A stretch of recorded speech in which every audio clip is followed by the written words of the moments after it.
아이들의 사회라는 게 부모의 사회까지 확장이 돼요. 지원금 주면은 다 되는 거 아닌가라고 생각하시는 거 아닌가? 아이를 키우는 직접 비용이냐, 인기가 있을까요? 그런데 우리나라는 고령화도 빠르고 출산율도 너무 빨라요. 대비할 수 있는 예측 가능한 재난.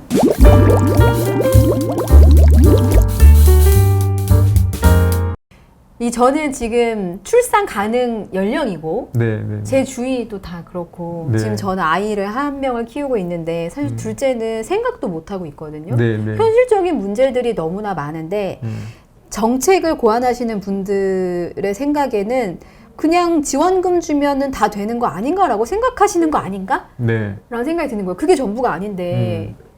그게 인기가 있을까요? 그런데? 주민들이 원하는 것일까요? 예. 저는 우리가 항상, 저도 뭐 경제학자입니다만, 예. 예산 제약과 비용의 문제가 있어요. 그리고 그걸 아주 그렇기 때문에 효율적으로 써야 되는데, 예. 이 장려금이라는 것들이, 돈이라는 것이 자본주의 사회에서 기본적으로 필요하죠. 자녀를 낳으려고 하고 키우고 이러면 돈이 많이 듭니다. 그렇기 때문에 정부가 그런 기본적인 지원을 해주는 거는 공적으로 지원하는 게 필요하다고 보는데, 예.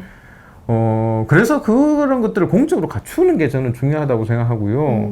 그러면 개인이 이런 육아를 이나 출산을 부담하는 것이 아니고 그 예산을 가지고 사회적으로 지속 가능하게 그런 것들을 공공 영역에서 사회 영역에서 부담해주게 해야 되는 거 아닌가요? 예. 그러면은 동일한 예산이라면 뭐 예컨대 세 번째 자녀를 낳는데 주는 그 몇십만 원, 많게는 뭐 100만 원이 넘을 수 있는 그 돈을 모아서 우리 지역의 공적 타가 시스템과 그다음에 뭐 공공 양육 시스템에 더 투자를 해서 정말 부모들이 안심할 수 있게 더 해주면 좋을 것 같은데 그런 것들은 시간이 많이 걸리잖아요.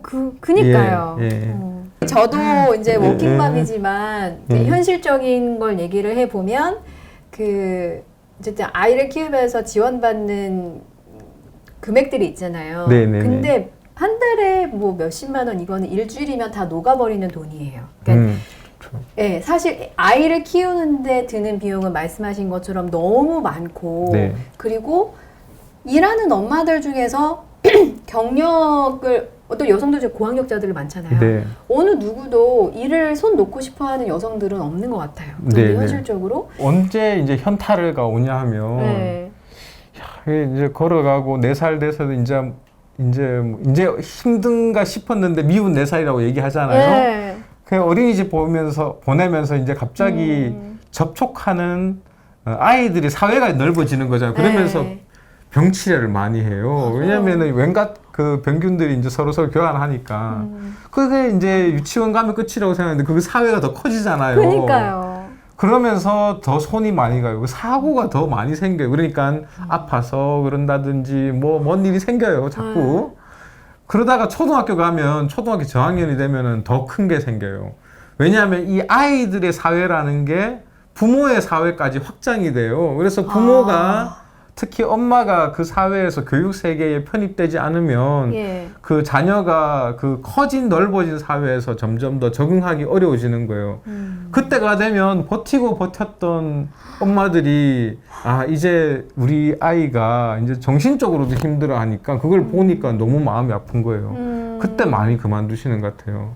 그래서 제가 드리고 싶은 말씀은 이게 경제학에서는 기회비용이라는 게 있어요. 저도 뭐 그게 제일 어려웠어요. 살다 보면 이 기회비용이 너무 쉬운 거예요. 몇십만 원 장려금, 출산장려금 주는 그것이 그러면 아이를 키우는, 아이를 낳는 그 직접 비용이냐, 그 아이를 낳게 되는 병원비, 뭐 며칠 동안 일할 때 그런 어떤 수당도 합치면 그것이냐. 그게 아니잖아요. 우리는 다 합리적으로 제가 희생해야 되는 비용, 뭐 예컨대 자녀를 키우게 될 때 들어가는 여러 가지 정신적 비용까지 다 생각해 보면 그게 이미 손익계산서가 딱 나와요. 우리 사회가 그런 게 너무 큰 거거든요. 그러니까 아이를 안 낳으려고 하는 거죠. 그 전에 맞아요.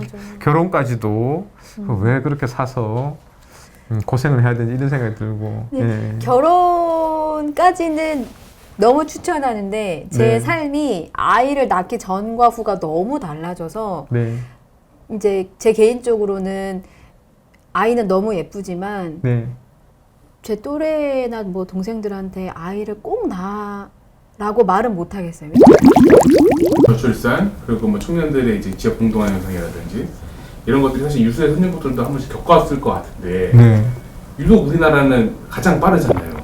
그 산업화와 그 다음에 우리나라의 그 그렇게 농촌에서 산업화 시기를 겪고 그 안에서 예전에 가졌던 가부장제가 우리나라의 어떤 산업 구조와 잘 맞아떨어지면서 운영되었던 그런 것들이 기술도 변하고 급속도로 이제 선진화를 겪는 거죠. 투박하긴 해도 뭐 예전에는 그랬어요. 뭐 그 거제도나 통영이나 이런 곳에 가면 뭐 길가에 있는 개들도 10,000원짜리 지폐를 물고 다닌다.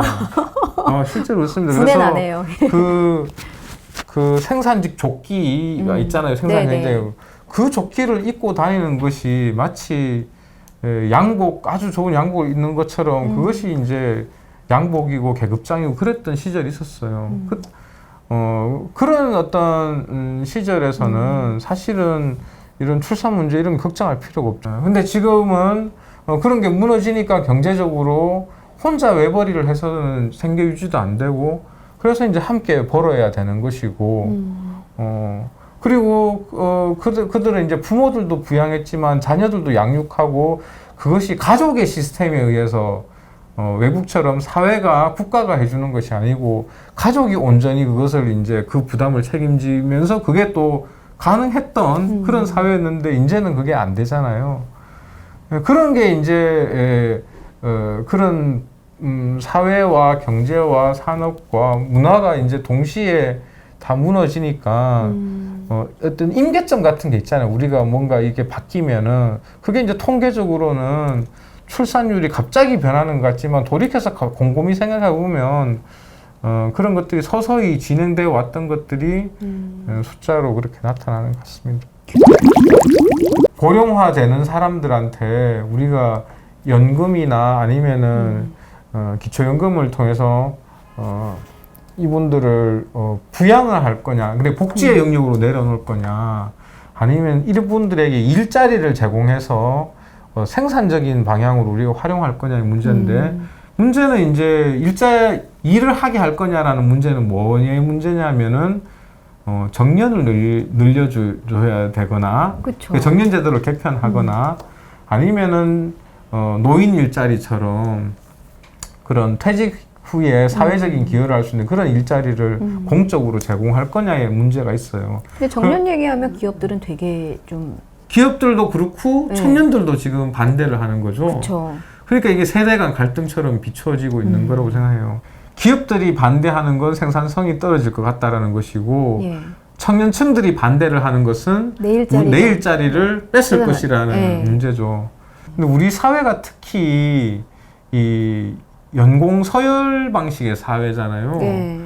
이건 뭐냐면 우리가 어떤 특정한 생산성, 그러니까 내가 요 정도의 일을 하면 나의 보수가 요 정도 딱 들어오게 되는 그런 사회가 아니고 입사해서 젊었을 때는 내가 일한 것보다 훨씬 적게 받고 연차가 쌓이면 이제 사회 가서 이제 40대 좀 지나면 이제 내가 일한 만큼 받고 그러니까 이제 나이가 들어가면 일한 것보다 더 많이 받는 것처럼 왜냐하면은 이건 합리적인 거예요. 그분들은 젊었을 때 적게 받았던 걸 보상받아야 되잖아요. 그렇다 보니 이 연세가 많은 이제 분들이 이제 꼰대처럼 지시만 하고 일은 안 하고 그런데 그분들이 조금 있으면은 퇴직할 그것만 우리가 다 쳐다보고 있는데 심지어 5년, 3년 더 일한다 그러면 막 숨이 막히는 거예요. 그래서 다 반대를 해요.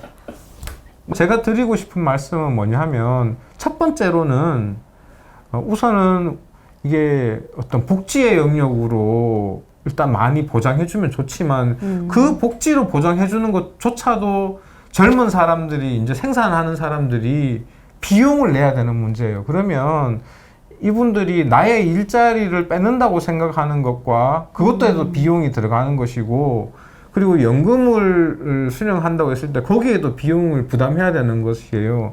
근데 그거 두 개 이외에는 선택지가 없어요. 그분들한테는.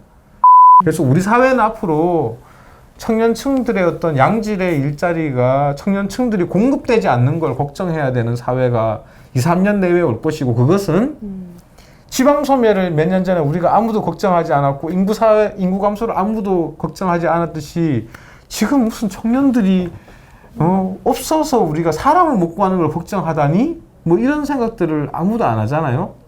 그런 것들이 곧 오게 된다. 그래서 이미 지역에서는 많이 그러고요. 그래서 한편에서는 지금도 벌써 IT 부문이나 이런 곳에는 사람이 없어서 지금 구인난이 굉장히 심각하잖아요. 예. 그래서 뭐 정부에서 또 10만 양변설 저는 왜 예전에 한 20년 전부터 왜 항상 그 10만 양병설이 예,